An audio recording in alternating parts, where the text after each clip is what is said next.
Alhamdulillahi wassalatu wassalamu ala rasulillah amma ba'd.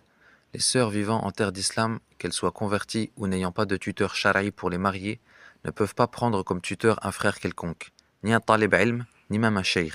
Leur tuteur est le qadi, le juge, car le prophète sallallahu alayhi wa sallam a dit « As-sultanu waliyyu man la waliyya lah » Le gouverneur est le tuteur de celui qui n'en a pas, authentifié par le cheikh al-Albani. Même si certains shuyukh autorisent que cela soit fait par une personne de science, avec tout le respect qu'on leur doit, al-ibaratu bid-dalil, il faut donc leur demander quelle est leur preuve.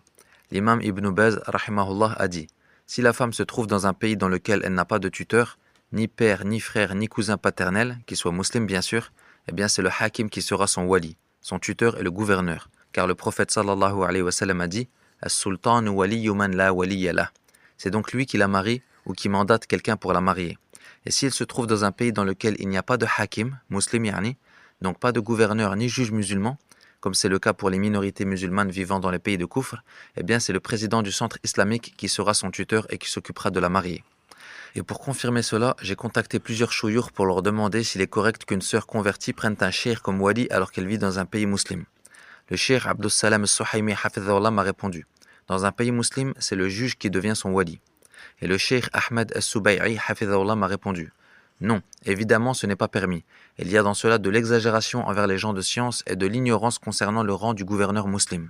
وَهَذَا مِنَ الْبِدَعِ الْحَادِثَةِ Et ceci fait partie des nouvelles innovations. Et il y a en cela une sorte d'opposition à Waliul Amr. Il faut donc revenir aux autorités officielles du pays. » Également le cheikh Derosh al-Ajmi hafidhahullah m'a répondu « Si elle n'a pas de wali, son wali est le juge du moment qu'elle est dans un pays musulman. » Donc attention, les sœurs dans ce cas ne doivent pas prendre cela à la légère ou rechercher la facilité.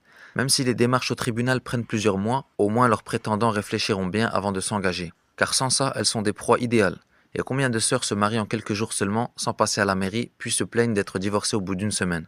Et si ça t'arrive Ourti, gare à toi de dire que ce frère t'a fait du dhulm, car le divorce sans raison est juste makruh en islam, c'est-à-dire détestable, comme a dit le cheikh Sulaiman al-Ruhayli hafidhahullah. Car Allah ne légifère pas une chose qui est haram. Donc choisis bien ton futur mari, ma sœur. Et ne te fais pas avoir par ceux qui disent « le tribunal dans ce pays ne juge pas avec la charia », car le juge, jusqu'à preuve du contraire, est musulman, même s'il juge dans beaucoup d'affaires par autre que la loi d'Allah. La base est que cela reste du kufr duna kufr, comme a dit Ibn Abbas, radiyallahu anhuma, donc de la mécréance mineure qui ne fait pas sortir de l'islam. Et d'ailleurs, aucun des meshayikh que j'ai questionnés n'a mis en condition que ce juge doit être de tel ou tel pays. Wallahu a'lam, wa sallallahu ala nabiyyina Muhammadin wa ala alihi wa sahbihi wa sallam.